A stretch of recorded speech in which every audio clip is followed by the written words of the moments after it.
Aperture. We're going to talk about the book. I do want to thank Aperture myself quickly because I had this idea years ago and started working on it just on my own, and it was really gratifying, but lonely. And then Aperture got involved, and it was just an amazing experience working with everyone at Aperture, particularly Leslie Martin, but everyone top to bottom at this organization is unbelievable, generous, lovely, professional, great at what they do. So first two books photo books I ever got when I was, here's my fun fact, when I was 14, when I started making pictures, my mom got me, I think, for my birthday and then for Christmas. She'll say it was Hanukkah, but we celebrate Christmas. She's embarrassed by that fact. And she denies it now. Were both Aperture monographs that I still have. So I love this organization. So, I basically felt like there were just some areas that, often artists tend to speak about their work, and there's a lot of sort of what we call art speak. Sorry, guys. And, just sort of obfuscation. And, I'm very sympathetic to artists not always wanting to talk about things and letting their work speak for itself, et cetera. But I just thought it would be really helpful if we could just sort of tackle some really basic sort of process stuff and get everyone to just, speak quite plainly about it. So that's what we did. So I'm going to ask these guys, we're going to talk a little bit about the first question in the book, which is, I think, a good first question, which is, what comes first for you, the idea for a project or the individual photographs that suggest a concept?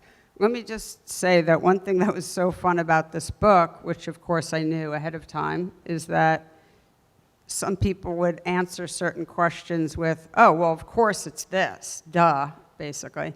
And, the next person in the book answers it the exact opposite way, thereby, affirming that there is no one way of doing things.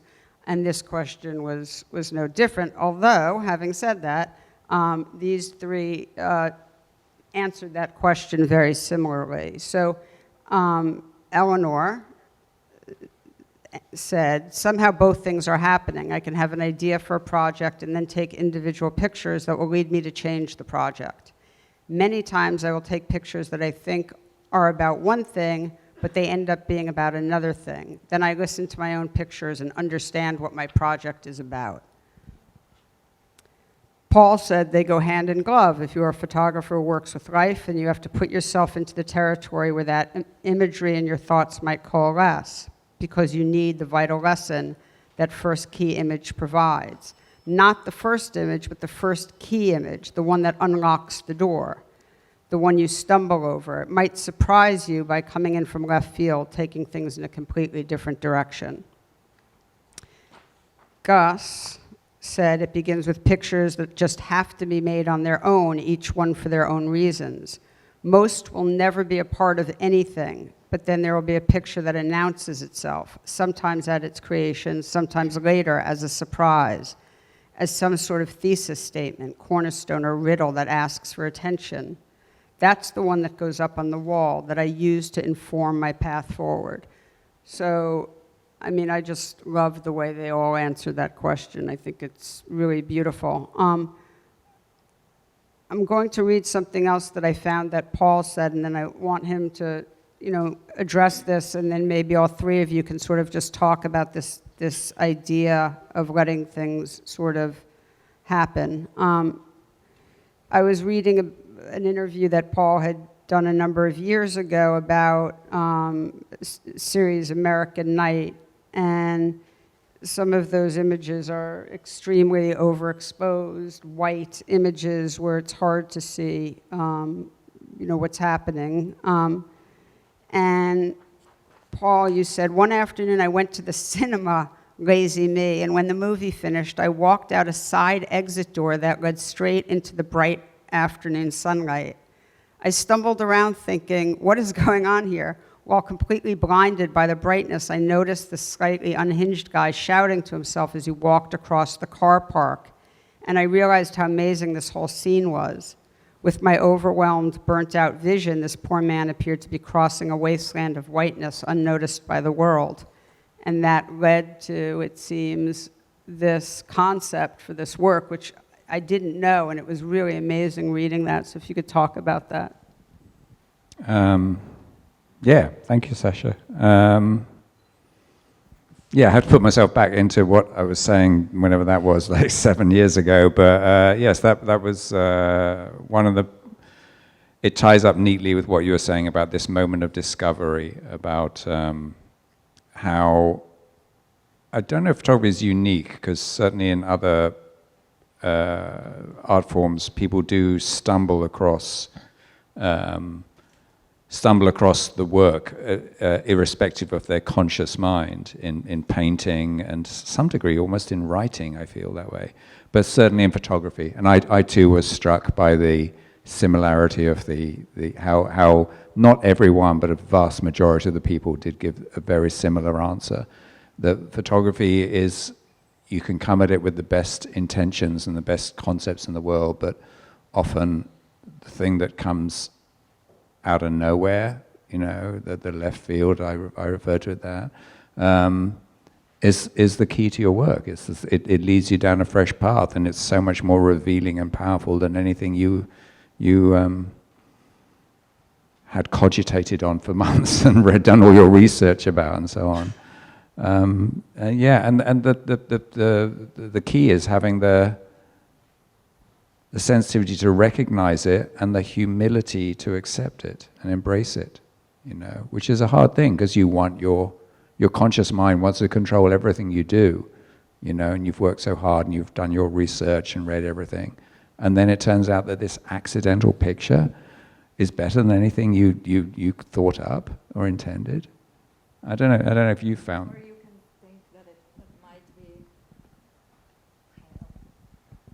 It might be connected to the research and the thinking, and maybe it's all one. Something happened that is a result of months and months of.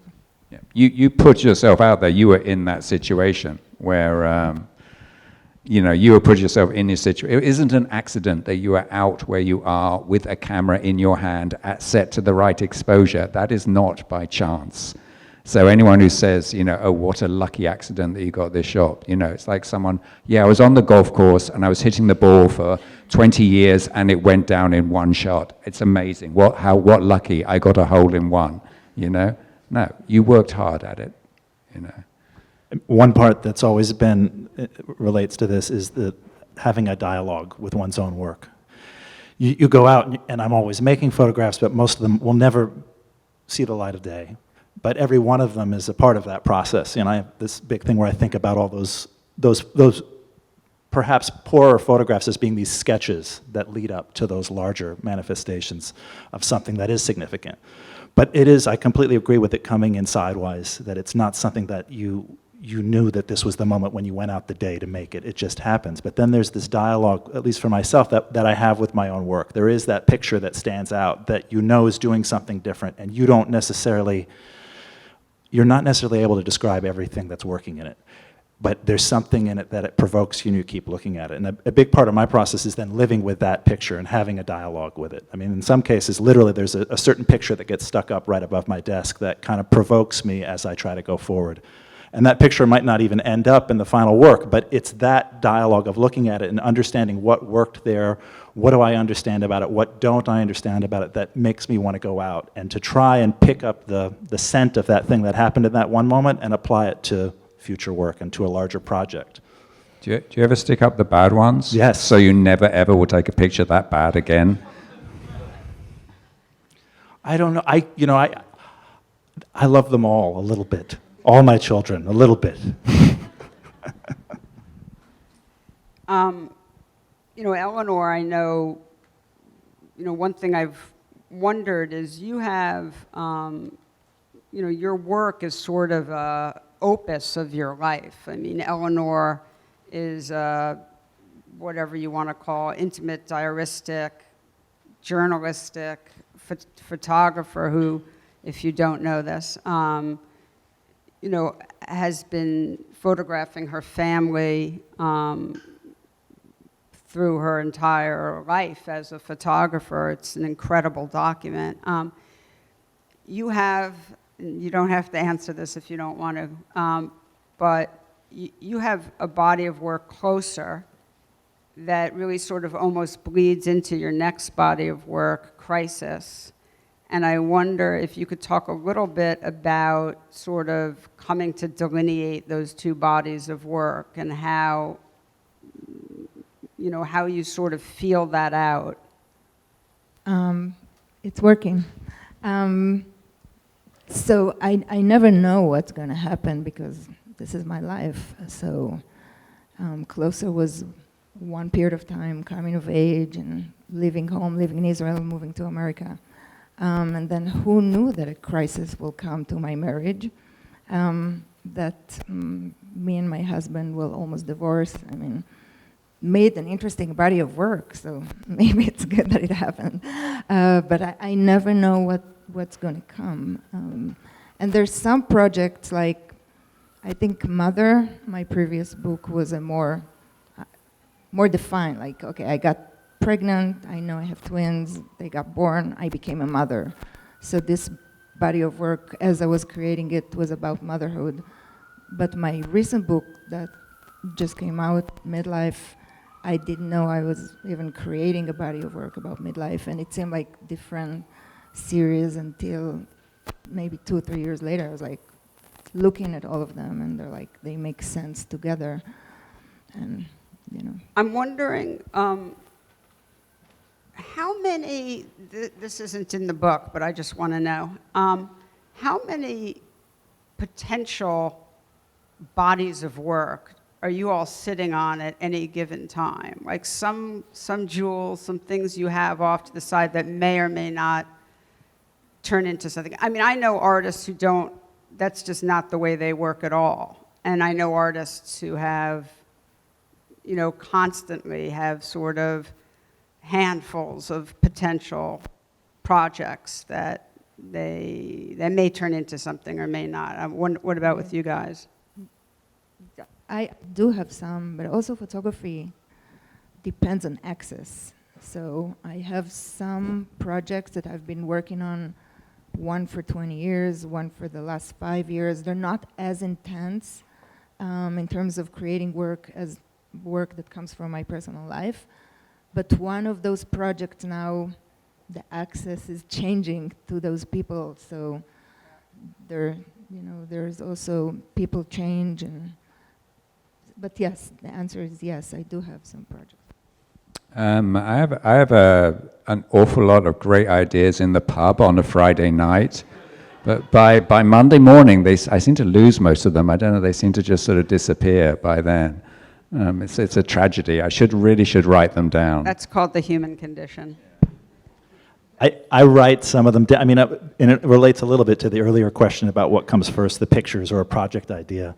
You know, I have some boxes that say certain things on them, and I have some yellow stickies, you know, like umpires and undertakers. Yeah, so that, we just focus group that, so I'm not going to do that one. But there's these ideas that you have that, you know, that are essentially kind of pub napkin ideas that you might have 1 or 2 pictures for, you know, chewing gum constellations. Like, what is that? You know, but you know you have this bunch of these pictures and it's not going to go anywhere, but I still make them and I contribute to them, but I don't think they'll ever see the light of the day. But somehow contributing to even to these things that you know are not necessarily going to make it to the end of the tunnel, I think helps you pivot from the things that actually eventually do. So even having those little side projects, whether they're humorous or authentic, is actually, I think, an important part of it. Because sometimes the big fish you're trying to catch just is elusive, and you're not up for it. So sometimes having that other part of a practice that allows you to entertain the idea of completing something else can be successful. When I read through a lot of the entries in here, there were some very wise words spoken about the section on letting go. Is that a particular question, or do people just talk about it? How do you know when a project is finished? Which is very revealing, and interesting how people talked about the difference between an exhibition, finishing for an exhibition, which is less definitive, compared to finishing for a book, where nearly everyone seemed to feel once you've done a book, that is it.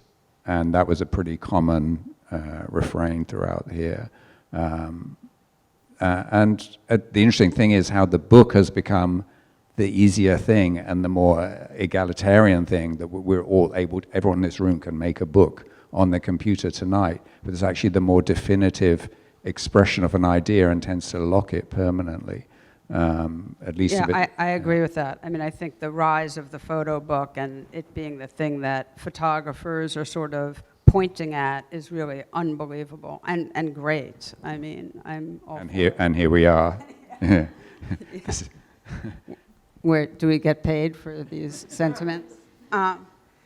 So with that in mind, one of the questions is, do you create with presentation in mind, be that a gallery show or a book? And Elinor, you said, no, I create with story in mind to tell a message.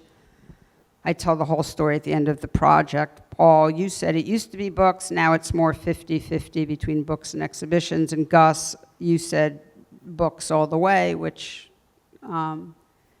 is not surprising. And one of the things I was wondering, and particularly for you, Gus, although everyone I think will have an opinion on this, is when you, Gus's books, for people who haven't seen them, are, Gus is a real sort of soup to nuts guy. So design is just beyond just like that everyone cares about design. Gus is designing his books. He makes these incredibly fantastic little videos about the books while he's making them. He does these incredible maquettes, these book dummies. He's very involved in language, typography, every element. And I do wonder, like, when you're so focused on something like that end sort of project and that thing that you're pointing at, you know, what happens when someone like me or a museum, someone more important than me, comes along and wants to do a show, and you sort of all of a sudden lose control. And Paul, I wonder how much this affects like the American trilogy, and where installation became so, I'm sure you just have complete control of that. But I wonder if that's just a huge anxiety. You can start. Well, I mean, the thing about the book form, which, I mean, Paul said, I mean, really everyone in this room could go out and make some kind of book tonight.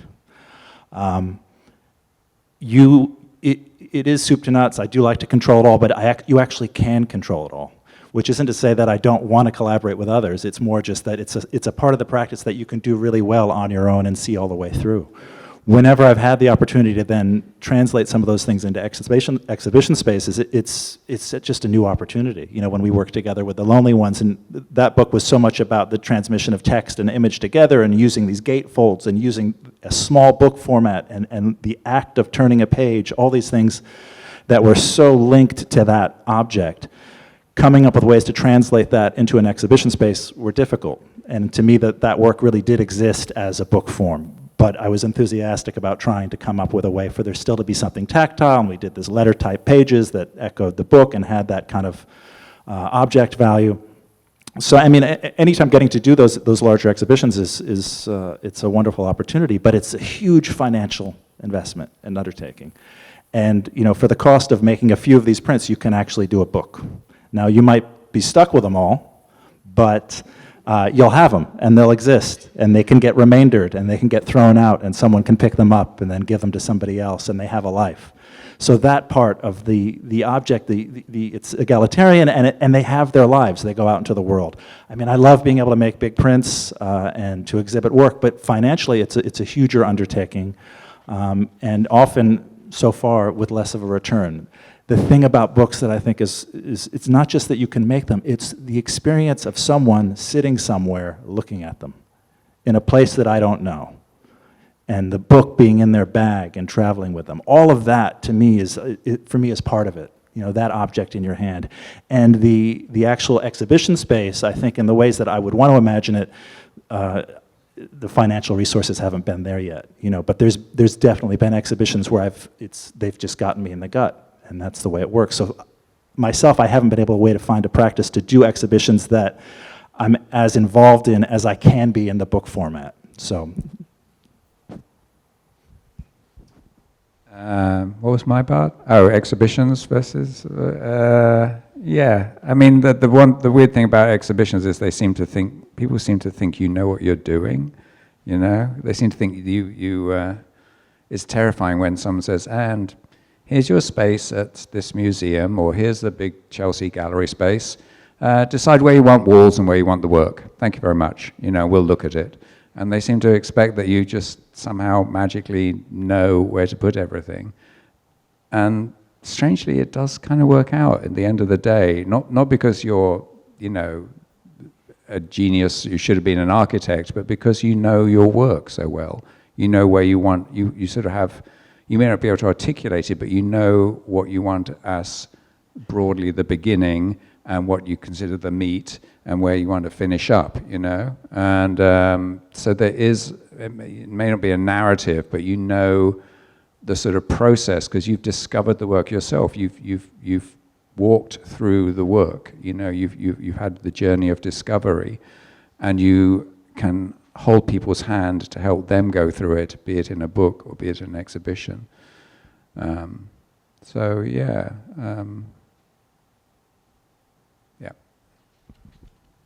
I'm not being treated as the genius. I'm not being treated as the genius. I think Paul gets this treatment. So I find that over the years, I had to make many more compromises in exhibitions because of money, because a lot of my work doesn't sell, because it's show. Okay, never mind. Because I'm a woman, because I don't know what. And then there is the space and the cost of the frames. And so I've learned, you know, to compromise because I want to have the exhibitions up. But with the books, there is no one compromise. I mean, my books are the story A to Z, and everything there must be something that I love, all the pictures that I want, sellable or not sellable, so the books are very, very important. Just to be clear about the books, when we say everyone could go home and make a book tonight, you know, everyone could go home and on the computer, they could edit out a blurb book and everything like that, and you could print, you know, order 20 copies or 100 copies, whatever you want. That isn't necessarily definitive, it's very helpful and like that, but those are regarded as maquettes or something like that. When it's a, you know, just ordering 5 copies or 10 copies, that's like a dummy layout run. But when you do a book with Leslie, you're stuck with it. That's it. It's staying that way. The work is staying. Everyone will remember it. That's your Aperture book, and you will have a terrible time of going back and re-editing it, you know, in that way. Right. It's final. It's a final product, and then the closer still sells, and you know. And I don't know about you, but the first time you print your book, you go to the printers, and the book gets printed, and you come back and you think, I've made the worst mistakes ever. It's a disaster. They're hopeless. Well, how did I let this through? It's too green. Yes, it's too green. It happens. One other quick little thing on that. The maquette practice is I always have a glue stick in my bag. It's like making a maquette is such a, turning your work into something, even if it's this one thing that you make 5 copies of, and then having that pile of these awful versions of your work that you can look back at and maybe take one little section from that worked.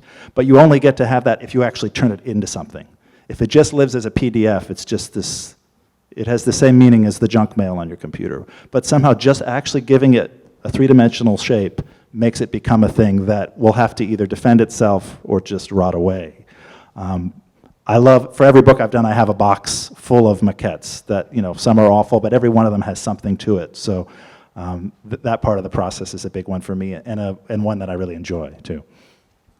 I wanted to ask Sasha something, just that, because obviously she went through the process of asking all these artists and editing all their responses, and I was struck when I read through it, what's the question about, do you define yourself as having a particular genre of photography? And obviously there's a diverse body of photographers in there, but a number of them sort of were a large number of them were fairly unhappy with the classic documentary phrase, and they found ways to dance around it. Or there was only one or two I found who directly said, yes, I'm documentary. And that's it. Yeah, sure. The person who gets this has to just shut up.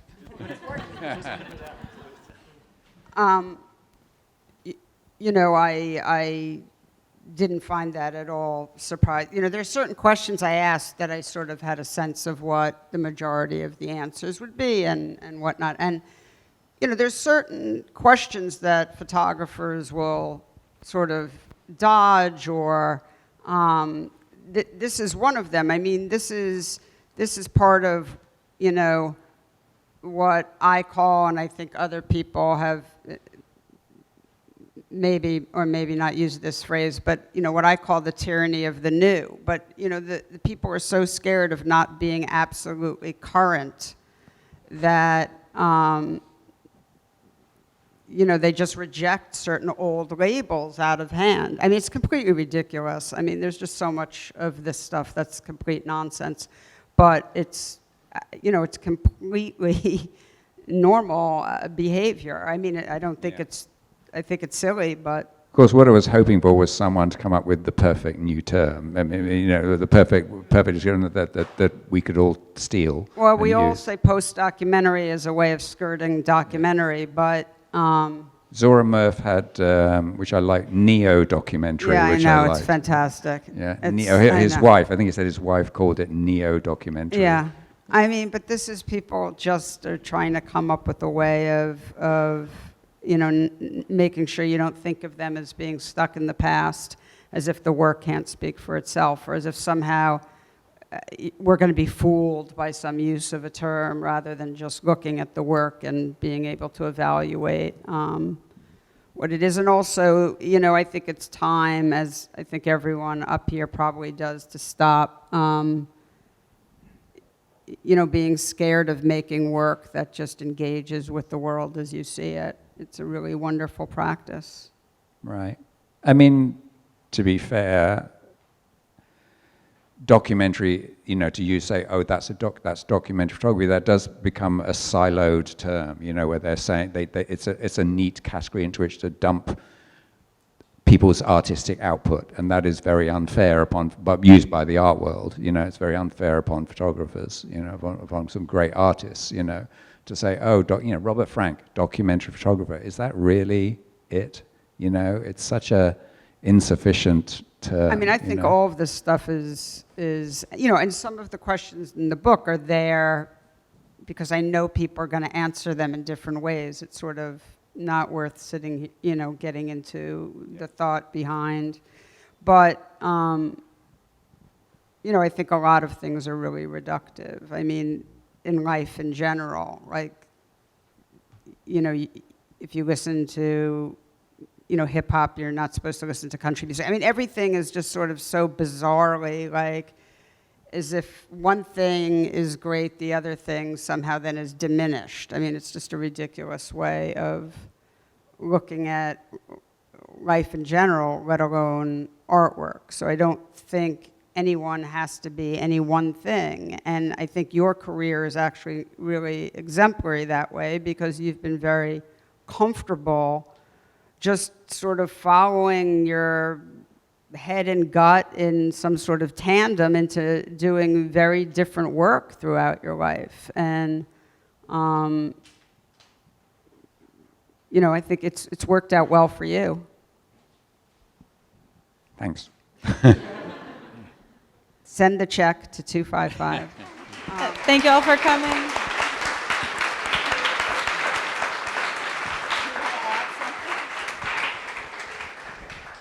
Thank you all for coming. There's copies of PhotoWork in the bookstore. Aperture.